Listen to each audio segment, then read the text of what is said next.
How's the weather? Busy week? Did you see the game? You're standing in a conversation that feels like walking through waist-deep mud. You're answering, you're smiling, you're performing interest, but internally, you're screaming, not because you dislike the person, but because this conversation is going absolutely nowhere, and you can physically feel your life force draining with every exchange about traffic patterns and weekend plans. If you just felt that in your soul you don't hate people, you hate small talk. And psychologically, those are completely different things. Here's what psychology actually says about people who can't stand small talk. And I'm not talking about general dislike, I mean the people who would genuinely rather sit in complete silence than discuss the weather for the 17th time this month. Matthias Mell, a psychologist at the University of Arizona, conducted research that fundamentally changed how we understand conversational preference. His study found that people fall on a spectrum of conversational depth preference, and approximately 30% of the population has what he called substantive conversation bias. These aren't people who are socially anxious or communication avoidant. These are people whose brains are literally wired to crave meaningful exchange over social lubrication. Small talk doesn't just bore you, it actually creates mild cognitive and emotional stress, because your brain is seeking patterns, meaning and depth that shallow conversation doesn't provide. When researchers asked people who hate small talk what they actually want from conversation, the answer was consistent: real questions, genuine curiosity, ideas that go somewhere, emotions that matter, thoughts that haven't been pre-packaged and approved for safe social consumption. You quote not antisocial, you're anti-superficial, and your brain knows the difference. Section 1. The cognitive boredom response. Here's what happens in your brain during small talk that doesn't happen for people who enjoy it.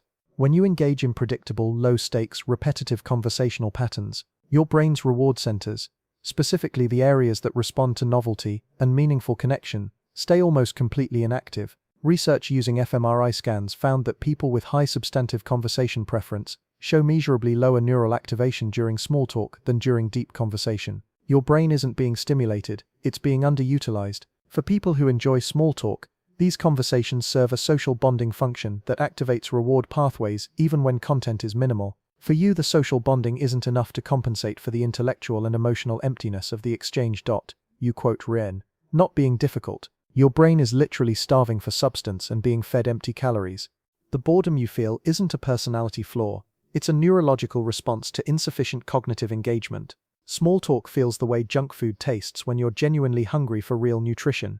Section 2. The authenticity problem. Let's talk about why small talk feels so specifically draining. Because it's not just boring, it's inauthentic. And for people wired for depth, performing inauthenticity has a measurable psychological cost. Sociologist Irving Goffman described small talk as phatic communication, language whose function is social ritual rather than meaning exchange. How are you? Doesn't actually ask about your well-being. It's a greeting disguised as a question. The correct response is fine regardless of truth. For most people, this social script runs automatically without friction.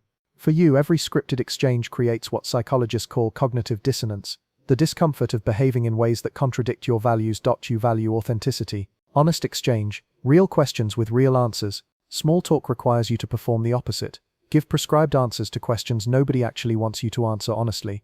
Research from Dr. Laura King at the University of Missouri found that people who strongly value authenticity experience measurably higher stress hormones during superficial social interactions than during deep conversations, even when the deep conversation covers difficult topics. You quote not stressed by conversation, you're stressed by pretending. The energy economics problem. Here's the part that people who enjoy small talk don't understand. For you, conversation isn't free, it costs energy, and you have limited energy to spend on social interaction. So the question becomes, is this conversation worth the energy expenditure? Small talk almost never passes that cost-benefit analysis. You're spending social energy, which for you is a finite resource, on conversational exchange that provides zero intellectual stimulation, emotional connection, or new information. Brian Little's research on personality and well-being found that introverts and deep conversation-preferring individuals have what he calls a free trait budget, limited capacity for behaviors that don't align with core personality. Small talk depletes this budget rapidly, while returning almost nothing.